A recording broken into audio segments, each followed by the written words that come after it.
لسيدنا محمد عدد ما خلقت في بحارك السبعة مما لا يعلم علمه إلا أنت وما أنت خالقه إلى يوم القيامة. Sayın Aizem ve Resulü Fiyan Hazıratın Erbaa Şeriflerine 20 Bilal Habeşi radıyallahu anh Efendimizin, Şeyhimiz SahibulSaif Abdulkerim Kıbrıslar Hakkani Hazretlerinin ve husus bu caminin banisi ve bugüne kadar içerisinden gelmiş geçmiş imam ve zikayıklarının ve kahve ehli imanın erbahı için Allah rızası için El Fatiha.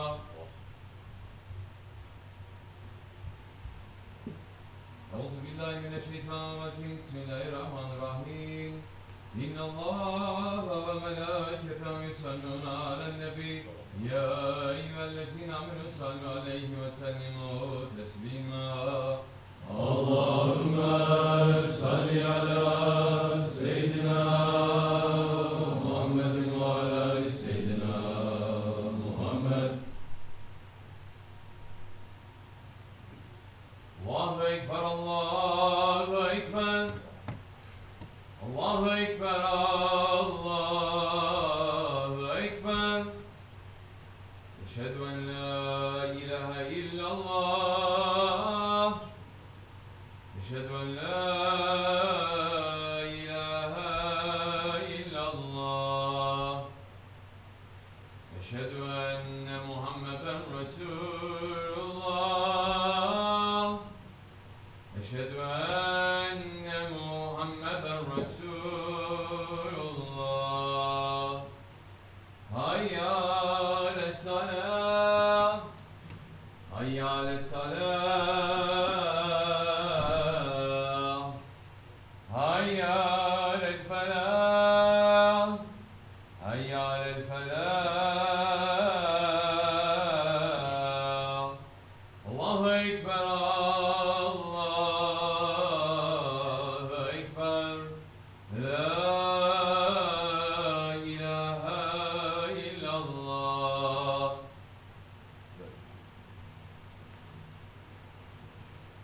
Elhamdülillah, elhamdülillah. Elhamdülillahi Rabbil alemin. Ve salatu ve selamu ala Resulina Muhammedin ve ala alihi ve sahbihi ecmain. Nahmadullah Teala ve nestağfir ve eşhedü en la ilahe illallah vahdehu la şerike leh. Ve eşhedü enne seyyidina Muhammeden abduhu ve habibuhu ve resuluhu. Sallallahu aleyhi ve ala alihi ve ezvacihi ve ashabihi ve tabi'i hulefâ raşidin mahadin min ba'di. Ve zimmeti ala tahkik hususan minhum alel Ahmeti ve Hafâ Rasulâ ala tahkik umaral mu'minin Hazreti Ebubekir Umar Osman ve Ali ve la bâke sahabe tabi'in rıdvanullah teâlâ aleyhim ecmaîn. Ya eyyuhel mu'minul hazirun ittakullaha teâlâ ve tu'innallâhe ma'allezîne tekvellezîne hum muhsinun. Elhamdülillahi Rabbil alemin. Ve salatu ve selamu ala eşrafil enbiya ve murselin Seyyidina Mevlana Muhammedin ve ala alihi ve sahbihi ecmaîn. All praises are due to Allah, Lord of the universes. All praises are due to Allah, who is the first, the last, the manifest, the hidden, the one who has might and power over all things. And may all peace and blessings be upon the Prophet of Allah, the Messenger of Allah, the Beloved of Allah, Sayyidina Muhammad alayhi salatu wassalam, and upon his noble family and blessed companions, especially upon the Khulafah Rashidin, Hazreti Abu Bakr Siddiq, Hazreti Umar Farooq, Hazreti Osman al-Ghani, and Hazreti Ali al-Murtaza, and all those who follow them until the last day. O believers, welcome to you on this day of Jumma, in the month of Shawwal. Soon we will enter into the month of Zulqaidah, and after that the month of Zulhijjah. Believers should be aware, and they should be preparing themselves for the days that are coming. An intelligent man takes lesson. As the Shaykhs are saying, take lesson before you become a lesson. Before everything that we do, we must say, Auzubillahi minash-shaytanir-rajim. We must be asking refuge and protection in Allah subhanahu wa ta'ala from shaitan. And shaitan and the actions of shaitan, they represent a lesson for mankind. Shaitan was once named Azazil. Shaitan was once worshipping Allah subhanahu wa ta'ala non-stop. Shaitan was once working and serving Allah subhanahu wa ta'ala. He worshipped more than all of mankind combined. And through that worshipping, he rose all the way to the heavens, and he even instructed the lower angels. But despite all of his worship, despite all of his knowledge, despite all of his work, he was kicked out from divine presence. Why is that? Because he did not have Edep, manners. Because he lacked good manners. And he showed bad manners to his Lord Allah subhanahu wa ta'ala once, only one time, by saying no to Allah and his orders. And because of that bad manners that he showed to his Lord once, he was cast out forever from paradise. O believers, it is not enough to say that we believe. A man may believe his whole life, but if he lacks adab, he will fall into the footsteps of shaitan and be fooled at the last moment. Adab, manners, it is the essence of this religion. Adab, it is the reason that the Holy Prophet ﷺ was sent to mankind. He is saying, ﷺ, the only reason I've been sent is to perfect good manners. Adab makes a man to check himself before he acts. Adab makes a man to think before he acts. If a man becomes so fooled by his ego, by his nafs, that he walks arrogantly on the earth to say, well, I am a believer, I don't need to check myself, then he will fall into the trap of shaitan and he will be with him in akhirat. Because adab, in reality, it is the knowledge of yourself. Hazrat Abdullah ibn Mubarak is saying, people have talked a lot about adab, but the basic point of adab is knowledge of your nafs. And our Shaykh, SahibulSaif, is explaining adab very beautifully, saying, think about a tree. The trunk of the tree and the roots, they are like a man's faith. The branches, they are like the good deeds that he is doing. The leaves are like the knowledge that the man has. But what's the most important thing on that tree? The fruit. If you don't have the fruit, then why are you raising that tree? Spending time for nothing. So faith, good deeds and knowledge must teach a man to give fruit, and the fruit is good manners. If you don't have good manners, then you will be kicked away from the divine presence. If you don't have good manners, then the people who have good manners will kick you away from next to them, or they will send you away, or if they cannot, they will go away. Today, people think talking about adab, it is the lowest point of knowledge. They say, okay brother, that's enough. Give us hadith, give us Quran, give us tafsir, give us fiqh, give us ijtihad. Let's talk about the big stuff. And yet, all of these knowledges will be dirtied and tainted if a man has not reached to adab. That is why in the old days nobody was given this knowledge unless they had gone through the suluk of tariqat. Because if religious knowledge is given to those without manners, if religious knowledge is given to those who don't know their nafs, if religious knowledge is given to those who don't know themselves, and they are without adab, they will use it for destruction. This is what is happening in the world today. ISIS, yes, the whole world is crying about terrorism. They should see who nurtured terrorism while it was in the stomach of the mother. They should see who gave it milk, who raised it, and who made it strong. Those who are condemning it, especially the West, they will see their own reflection looking back at them. But terrorism shows that when men without any adab start gaining the knowledge of the Quran and the Sunnah, and they are given the power to act, they will use it for evil. Adab is the key to accessing heavenly knowledge. Without adab, knowledge only makes a man. Without adab, knowledge only makes a man to become shaitan. As one awliya, a friend of Allah, is saying, you studied so much to be called a scholar, yet you never took time to study yourself. You run to enter into every masjid, yet you never tried to enter your own heart. Every day you set out to battle shaitan, yet you never fought a single day against your nafs. How is it that you are trying to grab what is in the heavens when you never even took hold of what is inside yourself?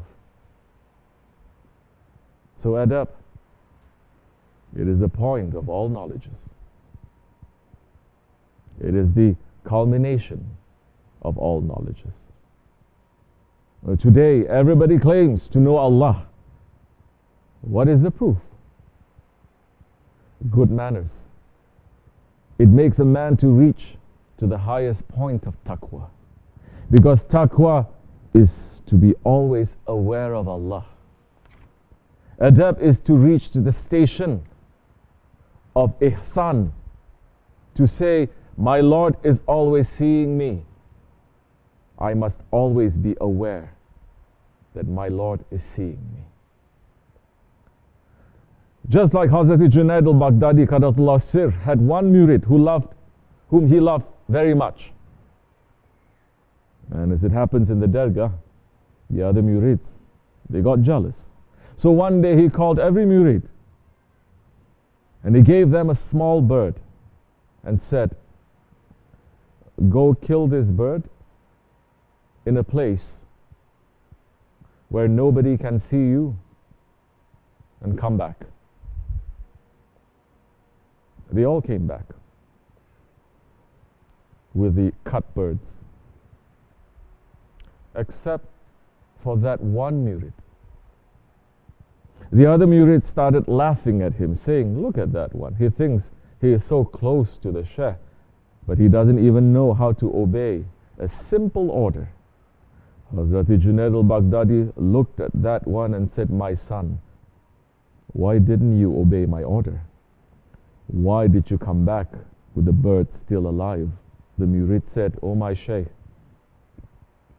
I looked everywhere, but I did not find any place where Allah did not see me.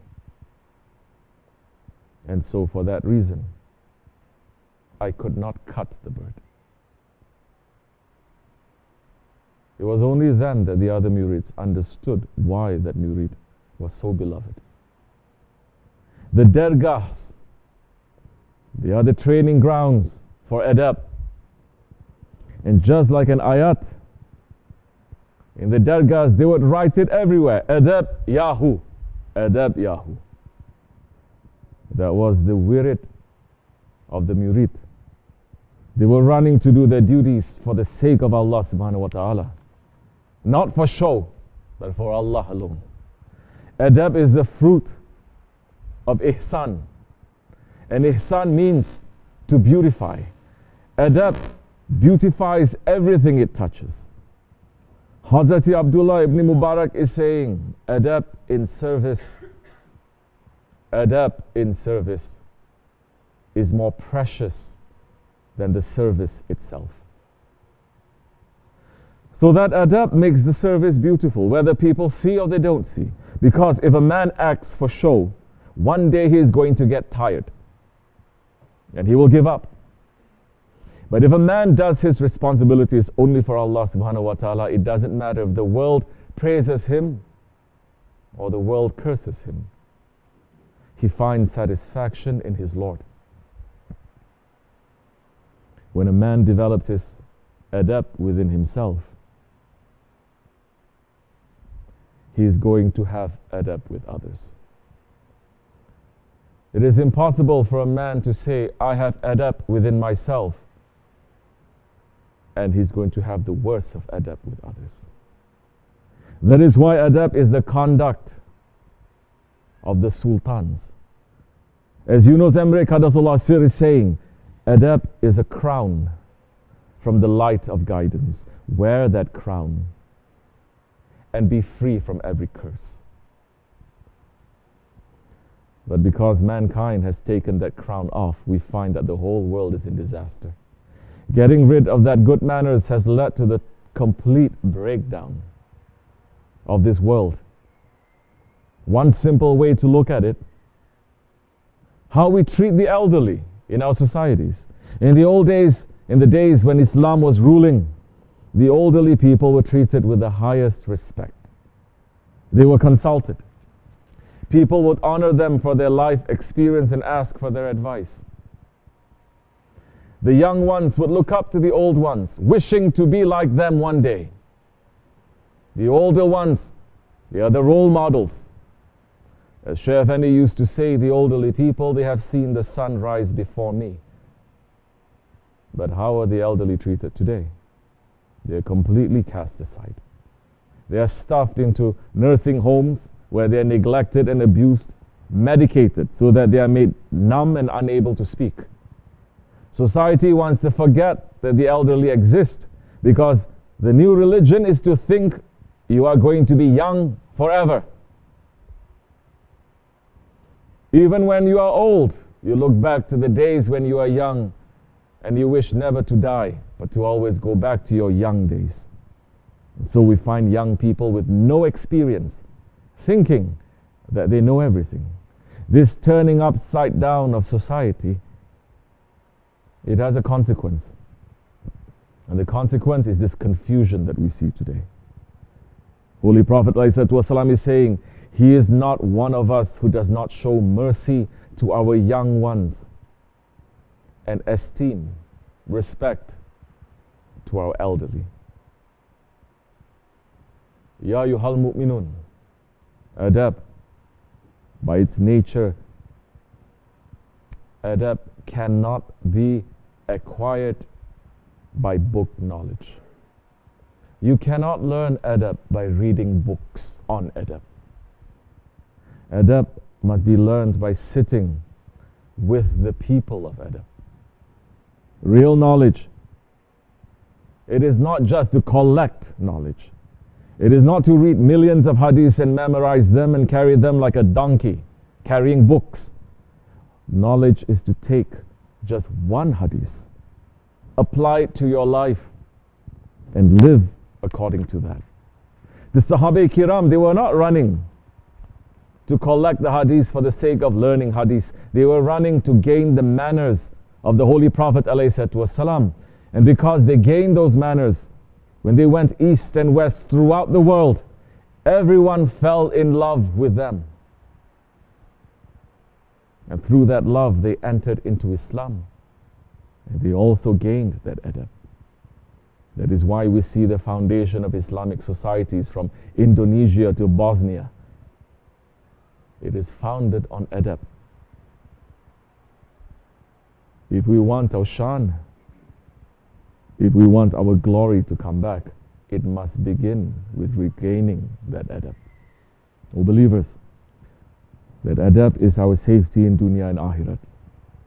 We should sit in the association of the friends of Allah who are dressed in that prophetic manner. Because by being with them, we will reach our goal, inshallah rahman. And that goal is in the hadith of the Holy Prophet ﷺ, who said, the nearest of you to me on the day of judgment will be the one who is best in manners. Ya Rabbi, make us to be close to the ones who have come close to your Prophet through those manners. Make us to be one of the Ahli Adab. Ameen. Astaghfirullah. Astaghfirullah. Astaghfirullah. Lazim, lazim. La ilaha illa wa hayyul qayyum wa atubu ilayh.